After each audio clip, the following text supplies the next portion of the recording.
Hi everyone, welcome. If you're new to my channel, my name is Colleen. I'm a career strategist and leadership coach based outside of beautiful Boulder. I work one-on-one with individuals to help them transform the way they live, lead, and work.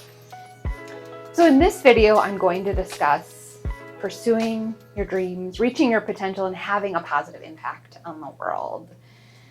And I'll say the idea for this video came about after spending 30 hours in my car. I took a spontaneous road trip to visit my family in Wisconsin. I live in Colorado, as I mentioned in my intro, and I'm driving through Nebraska. I'm wondering, did I go 5 miles? Did I go 50 miles? Like just one cornfield after another. No offense, Nebraska. I just had a lot of time to think. And I'm pondering this question, like why so few people go after their dreams. And then that night, as I was doing some research on a coffee shop in Lincoln, because I love trying out local restaurants and coffee shops when I'm traveling, I came across Bloom Coffee.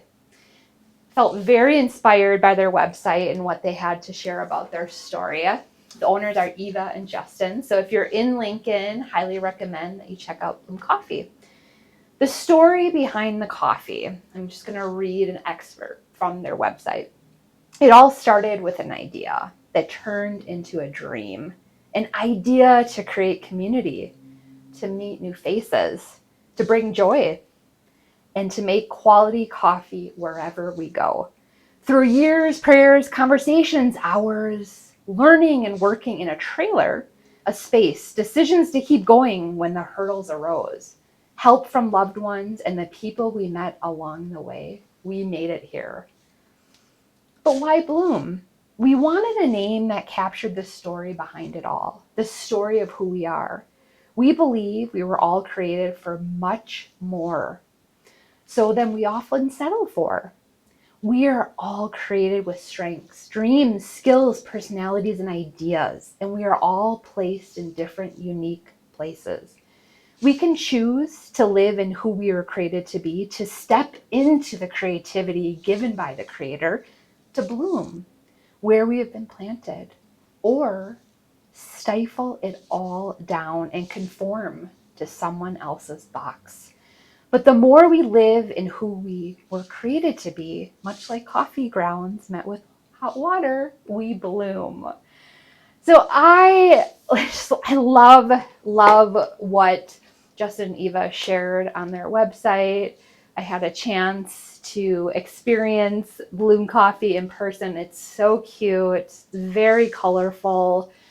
And I thought this particular example of people pursuing their dreams was quite pertinent for a number of reasons. So first off, Eva and Justin, they started small. Instead of saying, we want to become the next Starbucks, and by the way, that may have been their dream. I haven't actually asked them specifically. I think I met Eva when I got my coffee. They started selling coffee in a trailer. They then graduated and they moved into this beautiful space, as I mentioned, in Lincoln, Nebraska. And I think it's such an important learning for anyone who may have a dream, because what I find with people, whether it's coaching clients or friends or family, they say it's just overwhelming. I don't know where to start. This is too much. Where do I begin? I don't have, the 30-page PowerPoint presentation. I don't have the strategic business plan. And I do think it's really important to be thoughtful. I think it's important to have solid business sense. I think it's important to make, smart decisions. But I also think you just need to try. You need to get started. And so in the case of Justin and Eva, what if they realized after selling coffee in a trailer, they didn't really like selling coffee? Then they wouldn't have opened their coffee shop. But obviously they must have enjoyed doing so. They were successful because then they expanded. But I find that there's so much kind of analysis paralysis that it causes people to have complete inactivity. So if you do have a dream, figure out what is that one step that I can take to move closer to my dream, and also ask yourself, is really this the dream I want? Which leads me to point number 2, be willing to let go of dreams. In some cases, we may have this dream and realize, like, I think I would be miserable. And I'll share a quick example. So I met a college student, a junior in college, majoring in microbiology. From a young child, she wanted to be a dentist. Well, after gaining some experience in a dental office, she realized she'd be quite unhappy just having to look into people's mouths all day. So here she is, 3 years in. She decides she's going to take a gap year. This year, she's taking time off, and she's going to explore her passion for leadership. She is currently the president of the Muslim Association at her college, and she said, I really love leadership. I may pivot to business. And I was thinking, this is such a wise young woman. She has the courage to realize that her dream of becoming a dentist was one she had to let go. I want to be clear, she didn't just give up and quit. She spent 3 years, really exploring, investigating, really kind of asking her some deeper questions. Is this what she wants? And I think with this particular young woman, she will have likely a fulfilling and meaningful life because she will ask herself these questions. She will pivot. She will make changes, even though I'm sure it's quite uncomfortable as a junior to consider changing your major. So this is important. It is so important to just let go, but not give up. And there is definitely a difference. And I'm going to share a quick anecdote about myself. It has roots in Nebraska, since we're on this theme of being Nebraska. I was set on becoming a doctor. I took pre-college classes in high school. I was very academic, very driven. I attended Creighton University my freshman year because they had a guaranteed admission program to their medical school. If you maintain a 3.5 average or higher, you could skip the MCAT, which I thought, oh, that sounds like a dream, since I did not enjoy standardized tests. Well, after a year, I decided I did not want to be pre-med. I was miserable. And I just thought of the next long journey of my 20s of just being in school. I was sitting in these chemistry labs like, oh gosh, what was I thinking? And so I changed my major. I went from pre-med to a liberal arts major. And I asked myself, well, what is it about medical school? And there were a few different things. There was the status of being a doctor.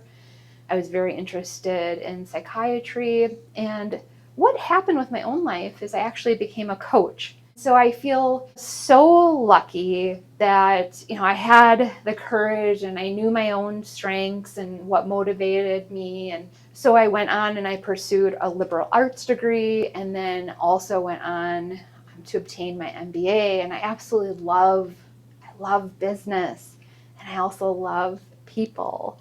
And so I've been able to combine my two loves and move into a career and leadership coach. And I've also spent 10 plus years working in the tech industry in various HR roles as well. And so, to be honest, I don't have any regrets. I think my mom still says occasionally, like, you would have made a great doctor. And I'm thinking I probably would have been a very miserable doctor who is quite sleep deprived and stressed out. But I admire anyone who is pre-med and then go on to medical school and they really have a passion for serving. You have to give a lot. There's quite a few sacrifices to be made. The third point then I want to make about kind of living this meaningful life and figuring out, how can I, just one person, create positive change? So in the case of Eva and Justin, Yes, they wanted to sell coffee. I'm sure they wanted to make a profit. They have to support themselves, but they also wanted to spread joy.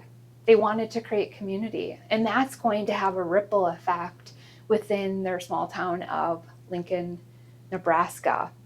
And so think about, what is that one thing that you can do? You don't need to start a coffee shop if that isn't necessarily what you're passionate about, but it could be simple as, I'm going to volunteer. It could be once a month if you have limited bandwidth. I am going to smile at people. I am going to just be a kind person. When I see trash, I'm going to pick it up. And this idea of the difference one person can make came about. I volunteer at a local homeless shelter, and one of the fellow volunteers said, I just feel like this world is really in dire straits, and I was feeling a bit hopeless or helpless and wanted to do something so I could make a difference. And she said, I don't know how much of a difference I'm making volunteering at the homeless shelter. And I said, hold on, just hold on. Because you're here, we are able to serve 100, 150 plus individuals experiencing homeless a hot meal. If you were not here, if the other volunteers were not here, that would not be possible. Also, you never know if your kindness towards someone who is experiencing homeless could make a difference in their lives simply because you recognized them, you smiled at them, you engaged with them. And so I think, me being an idealist at times, would love to see every single person working towards making the world a better place, whether it's a small gesture or whether it's a grandiose gesture. I think your quality of life will be improved dramatically when you're of service to others. Then you will also improve the quality of life of others. I want to thank you for watching this video. You can tell I'm quite passionate about this topic, and I would love to know, what are your dreams? Are you pursuing your dreams? If not, what is that action step that you're going to take to move you closer to living the life that you've always imagined for yourself? So here's to pursuing your dreams, reaching your potential, and having a positive impact on the world.